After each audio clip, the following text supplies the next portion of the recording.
I'm a defense lawyer, and I'm a little appalled at the guilt by association. It's one thing if people actively participated in all this, but I see people resigning left and right that, as far as I know, had no involvement with any of the untoward and illegal activities that were going on. Mandelson's downfall followed the release of Epstein's files by the US Department of Justice, which revealed the extent of the contact between the two men.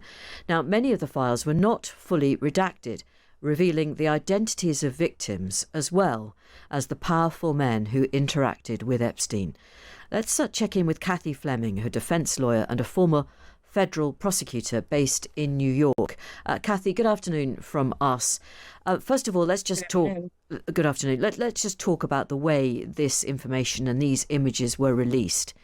It was really badly done, this, wasn't it? Because some of the people whose identities have been revealed hadn't even gone to the police. They'd never come forward. It is. It's a shame. It's really quite awful. And I'm sympathetic to both sides. I'm more sympathetic, of course, to victims being revealed that shouldn't be. But the truth is, when you have millions of documents and you're redacting, mistakes are going to happen. Our courts have a pretty stringent system, and the orders are in place to try to protect the victims, et cetera. And even when we do filings in court, we're required to redact personal information. Unfortunately, mistakes do happen. Obviously, your legal system is very different from our own. You did say you had sympathy for other people involved in all this. Who did you mean? Well, I was saying I was sympathetic to the prosecutors and the teams that are trying to meet the deadlines of getting the documents out timely, and who are making mistakes, because it's awful. You feel terrible when that happens. I'm a little appalled. I'm a defense lawyer, and I'm a little appalled at the guilt by association. It's one thing if people actively participated in all this, but I see people resigning left and right that, as far as I know, had no involvement with any of the untoward and illegal activities that were going on. I think I'm trained to believe that you're innocent until you're proven guilty. And if there's something you did wrong, then you fess up to it, or you are found guilty of it. But the fact that you know somebody who knows somebody, or you hung out with a guy who presented to the world for a long time as a, titan of power, I have some trouble with that. Okay, well, that's really interesting. I mean, we asked you to come on the programme because we wanted to hear your perspective. But to many of us in this country, Cathy, it just feels that Britain, some notable individuals in Britain, though certainly probably not everybody British who is involved, has begun to pay a price for this horrible business. But in the States, absolutely nothing seems to have happened. So who are these people who've resigned, who you feel sorry for? Well, I don't think absolutely nothing has happened. First of all, Ghislaine Maxwell is spending 20 years in a federal prison. Yeah, she's British and a woman. Well, but she lived in America a lot. I don't know who else they're going to prosecute or what the investigation's going to take. We have statutes of limitations, and I really can't talk about that. What I'm talking about are people who are now being revealed in emails only with business association. I'm in no way defending anyone who engaged in conduct with underage individuals, make that clear. But we're seeing people resign here too. There was a chairman of a law firm that just resigned because he apparently had a friendship or a relationship with this person. We saw presidents of universities resigning. If they were involved and they did things that were wrong, they should be accountable for it. But just guilt by association troubles me. Do you think people do have a duty to speak up if they were on the so-called periphery of these events? If they heard something from somebody about something that had gone on or might have gone on, shouldn't they say something? If you're asking me about moral duty, probably. If you're asking me about legal duty, no. They don't have a legal obligation to come forward and talk about what they saw unless they actually saw a crime that was committed and it's being investigated and they're asked about it. We have congressional committees that are subpoenaing people, including Bill and Hillary Clinton, to find out what knowledge they had. The subpoena is a court order. You have to comply with that.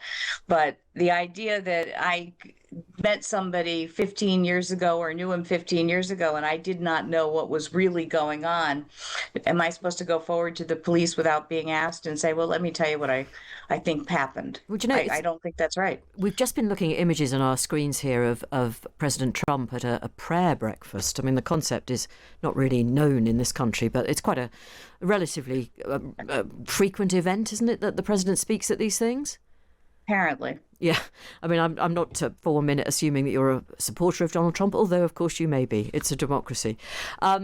It's interesting again from our perspective that America is, on one level, a deeply moral Christian country, and yet you've said yourself that although morally these men should have come forward, legally they have no requirement to do so, and you and many others would be perfectly happy to defend them in court.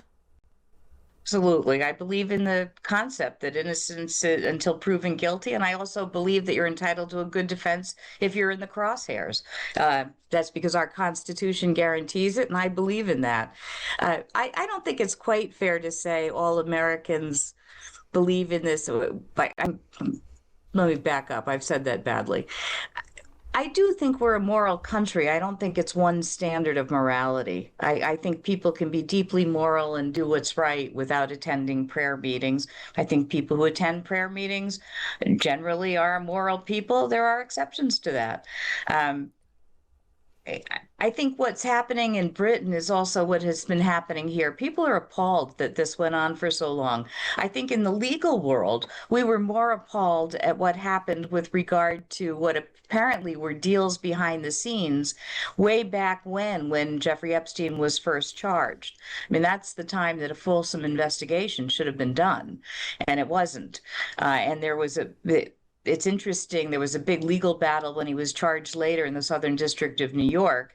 His defense counsel, appropriately but erroneously, argued that he was barred from being prosecuted based on the deal that had been done back in I guess it's 2005, 2006. And the courts ruled against that. So I think that he was going to be held accountable. I think he was. It's astonishing to me the impact this man has had from beyond the grave. I mean, all of these files coming out. And basically, I think most people have access to these files. You can go in and search them. The Department of Justice has the files online, and you can go on and search for whatever you're interested in. And I know we have journalists that are poring over it. And they will be for many weeks to come, I'm quite sure. And doing a good job of it, doing a good job of analyzing it. Yeah. Do you think any of this is going to eventually end up at Donald Trump's door? He's mentioned any number of times in the most recent dump of the files. I think it's been at his door, at least in the United States, for quite a while. Whether he is going to be harmed by it, I don't know. He doesn't seem to get harmed by much. And I have not heard of him being accused of wrongdoing, a friendship. I don't know how much he knew. I don't know if he'll be asked to testify. Candidly, I would hope they wait till his presidency's over, whether one supports him as a president or not. He is the president, and I'd like him to be dealing with more pertinent matters of state right now while he's president. But I would like to hear his thoughts at some point as to what he knew, when he knew it. He's denied a lot of the allegations that have come out about him. The card that supposedly he drew, he's denied it. Well, he's suing, isn't he, on that one? He is suing on it. That's a pretty good offense. It's if you are worried about what discovery is going to come out, our civil lawsuits bring out discovery left and right, tons of it. So if you're concerned about what's coming out, it's not a smart move to sue. But he's had good luck in the courts. So yeah, but he's also an extremely wealthy man, and let's be honest, as president, he appears to be getting wealthier by the day, thanks to some of his activities. And wealthy people, wealthy men in America, they do seem to be able to get away with it pretty much. Epstein certainly did, and many in his circle did. There's no question that wealth in America evens up the odds a great deal. If you can afford to hire the best lawyers and hire the best resources, you have a much better shot of at least doing damage control or escaping liability altogether. There's no question. So do you have any faith at all that those girls, young women, who were inadvertently identified in the files that were supposed to have been much more carefully redacted, will they ever get anything approaching justice? I don't know how you get justice for being trafficked as a young girl. I don't know how you can possibly even that score ever. It's horrible. I would like to see compensation to them for what happened. It doesn't make up for what happened, but it's the only way we have in a civilized world to try to compensate people for horrible things.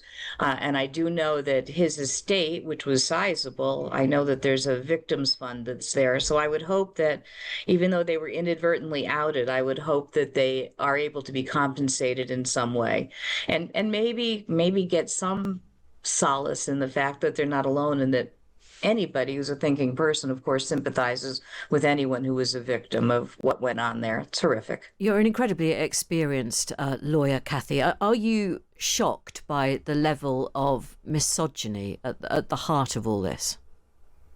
I'm also somebody who came to age in the 70s. I'm never shocked by misogyny. I guess what I'm shocked at is that people are surprised that it went on for so long. Right.